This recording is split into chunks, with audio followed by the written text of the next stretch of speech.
अस्सलाम वालेकुम व्यूअर्स, मैं हूं शाकिर सोलंकी। व्यूअर्स, अपोजिशन जमातों की रहबर कमेटी का तीसरा इजलास आज हो रहा है और आज के इजलास की सदारत भी वक्ती कन्वीनर जो हैं, जो 2 माह के लिए कन्वीनर नामजद किए गए हैं, अकरम खान दुरानी सदारत करेंगे इस इजलास की। आज के इजलास का बुनियादी तौर पर एजेंडा जो है वो 3 नुकाती है। एक पहला नुक्ता ये है कि 25 जुलाई को जो अपोजिशन जमातों ने योम सियाह का ऐलान किया है, क्योंकि 25 जुलाई 2018 को आम इंतखाबात हुए थे मुल्क में और उन इंतखाबात में अपोजिशन जमातों के मुकाबले में पीटीआई मुंतखब होकर आई थी। पीटीआई के खिलाफ इल्ज़ामात ये हैं अपोजिशन के धांधली कराई गई और पीटीआई को जितवाने के लिए, इमरान खान को हुकूमत दिलवाने के लिए मुक़्तदर क़ुव्वतों ने, इस्टेब्लिशमेंट ने धांधली कराई थी, अपोजिशन जमातों को हरवाया था। इसी सिलसिले में 25 जुलाई को, यानी जो 2018 में इंतखाबात में धांधली की गई मुबैना तौर पर, उस धांधली के खिलाफ मुल्क भर में 25 जुलाई को योम सियाह मनाया जाएगा। अपोजिशन जमातों ने यह फैसला किया था। आल पार्टीज़ कॉन्फ्रेंस जो मौलाना फजल रहमान की मेज़बानी में की गई थी, उसमें ये 26 जून को ये आल पार्टीज़ कॉन्फ्रेंस हुई थी, उसमें ये फैसला किया गया था और उसी सिलसिले में ये रहबर कमेटी कायम की गई थी और रहबर कमेटी के 2 इजलास हो चुके हैं अभी तक। पहले इजलास में एजेंडा था कि रहबर कमेटी का चेयरमैन और कन्वीनर कौन होना चाहिए, उस पर इख्तलाफात भी चले। पहले यूसुफ रज़ा गिलानी का नाम दिया गया था। पीपल्स पार्टी की जानिब से 2 अरकान दिए गए थे, नैयर बुखारी और यूसुफ रज़ा गिलानी, लेकिन पीपल्स पार्टी ने मौक़िफ़ अख्तियार किया था कि यूसुफ रज़ा गिलानी क्योंकि सीनियर पार्लियामेंटेरियन है और रहे हैं और सीनियर पॉलिटिशियन है, इसलिए उनको चेयरमैन बनाया जाए इस रहबर कमेटी का, जो कि नून लीग और जेयूआई ने एतराज़ किया था। उन्होंने कहा था कि शायद खाकान अब्बासी या हसन इकबाल और बहुत सारे लोग इस कमेटी में सीनियर हैं, तो उनको क्यों न बनाया जाए। यूसुफ रज़ा गिलानी अगर सीनियर हैं तो वो भी सीनियर हैं, इसलिए या तो इलेक्शन होना चाहिए इसमें रहबर कमेटी के चेयरमैनशिप के लिए, या यूसुफ रज़ा गिलानी को की बजाय किसी और को बनाना चाहिए। तो ये पीपल्स पार्टी के इस मुतालबे पर एतराज़ आया था, तो पीपल्स पार्टी ने यूसुफ रज़ा गिलानी का नाम वापस ले लिया था क्योंकि चेयरमैन उनको नहीं बनाया जा रहा था।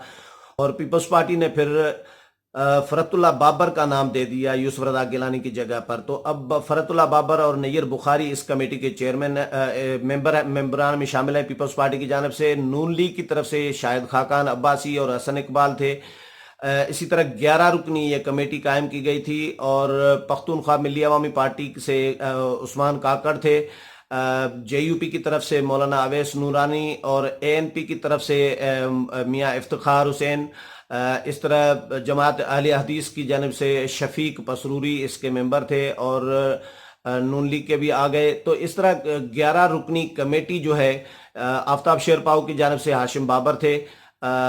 इस तरह 11 रुकनी कमेटी कायम की गई और 11 रुकनी कमेटी का आज तीसरा इजलास है। दूसरे इजलास में कमेटी ने चेयरमैन सेनेट का उम्मीदवार के नाम का ऐलान किया था, फैसला किया था और यह रहबर कमेटी को अख्तियार दिया गया था। रहबर कमेटी ने फिर नून लीग को अख्तियार दिया था कि मुस्लिम लीग नून, क्योंकि सेनेट में सबसे बड़ी जमात है अपोजिशन की, इसलिए नून लीग का ये अख्तियार बनता है, उसका ये राइट बनता है, हक बनता है कि मुस्लिम लीग नून उम्मीदवार का फैसला करे और वो फिर रहबर कमेटी में आकर पेश करे तो रहबर कमेटी उसका जायज़ा लेगी। तो नून लीग ने इसका जायज़ा लिया गया नून लीग में की जानिब से, और नून लीग ने मुख्तलिफ नामों पर गौर किया, लेकिन ज़रा ये बता रहे हैं कि मियाँ नवाज शरीफ ने मुस्लिम लीग नून के रहनुमाओं को कहा कि बलूचिस्तान से तल्लुक़ रखने वाले चेयरमैन सेनेट को हटाया जा रहा है, तो कोशिश की जाए कि बलूचिस्तान से ही कोई नया चेयरमैन सेनेट दिया जाना चाहिए, क्योंकि अगर चेयरमैन सेनेट जो बलूचिस्तान से जिनका तल्लुक़ है उनको हटाकर पंजाब से या किसी और सूबे से चेयरमैन सेनेट लगाया जाएगा तो बलूचिस्तान के लोगों में एहसास महरूमी बढ़ेगा और उनमें यह एहसास बढ़ेगा कि बलोचों के लिए शायद वफाक में, मरकज़ में, इस्लामाबाद में कोई गुंजाइश नहीं है और बलोचों को इस्लामाबाद में बर्दाश्त नहीं किया जाता किसी बड़े ओहदे पर।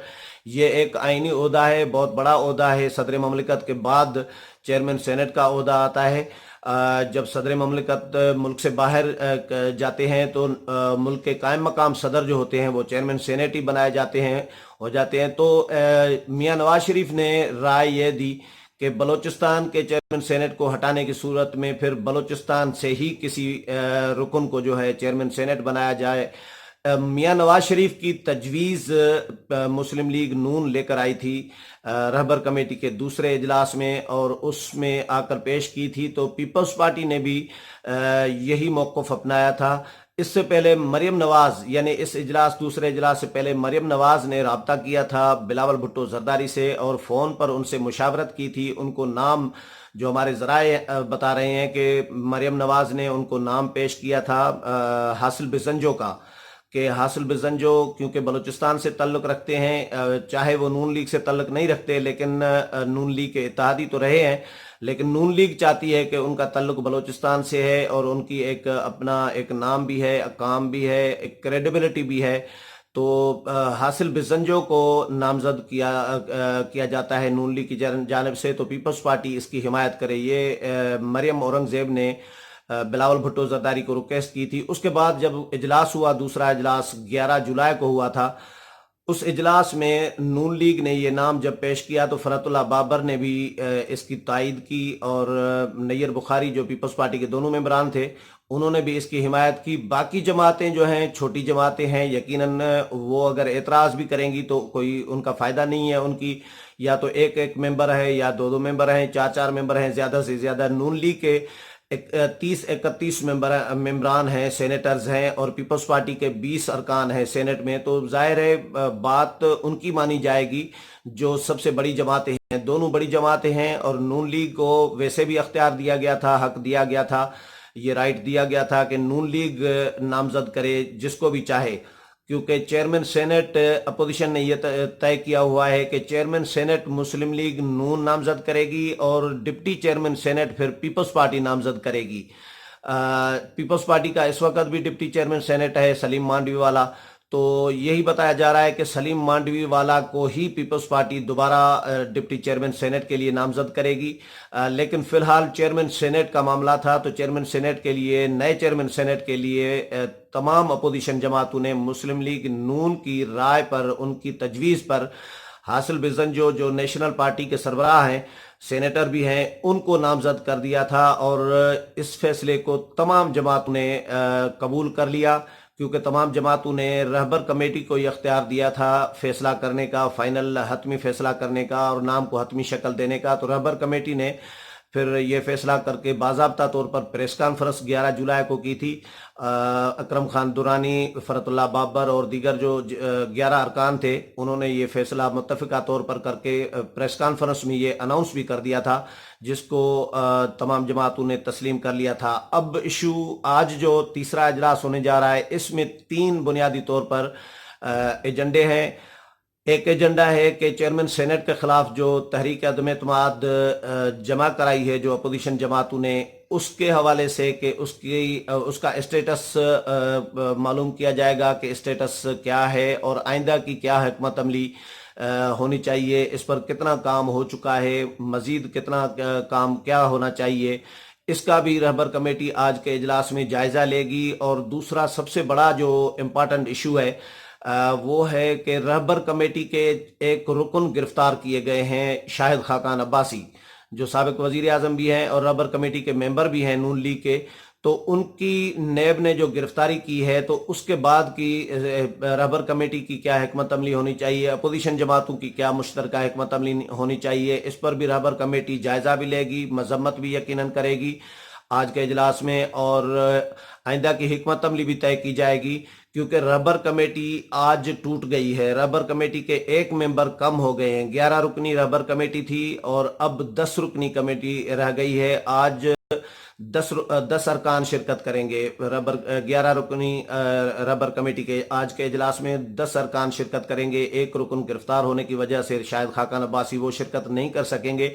तो आज इस हवाले से भी जायज़ा लिया जाएगा, हिकमत अमली तय की जाएगी اور تیسرا ایجنڈا جو ہے 25 جولائی کو جو رہبر کمیٹی نے یوم سیاہ کا اعلان کیا ہے، اے پی سی نے اعلان کیا تھا، اور رہبر کمیٹی اس کو پرسو کر رہی ہے، رہبر کمیٹی اس کا فالو اپ جو کر رہی ہے وہ رہبر کمیٹی کر رہی ہے۔ تو رہبر کمیٹی 25 جولائی کے یوم سیاہ کے جو پروگرام ہیں، جو جلسے کرنے ہیں، سب سے بڑا جلسہ پشاور میں کیا جائے گا 25 جولائی کو یوم سیاہ کا۔ اسی طرح لاہور، اسلام آباد، کراچی اور کوئٹہ میں بھی جلسے اناؤنس کیے گئے ہیں، تو اس حوالے سے بھی جائزہ لیا جائے گا۔ اور اسی طرح کی رہبر کمیٹی کی طرز پر صوبائی سطح پر بھی کمیٹیاں قائم کرنے کی تجویز آئی تھی، اس کا بھی جائزہ لیا جائے گا۔ آج بہرحال تیسرا اجلاس ہے، اور اس اجلاس میں 25 جولائی کے حوالے سے بھی مشاورت کی جائے گی، یوم سیاہ کے حوالے سے، اور شاہد خاقان عباسی کی گرفتاری کے بعد کی صورتحال اور آئندہ کی حکمت عملی طے کی جائے گی۔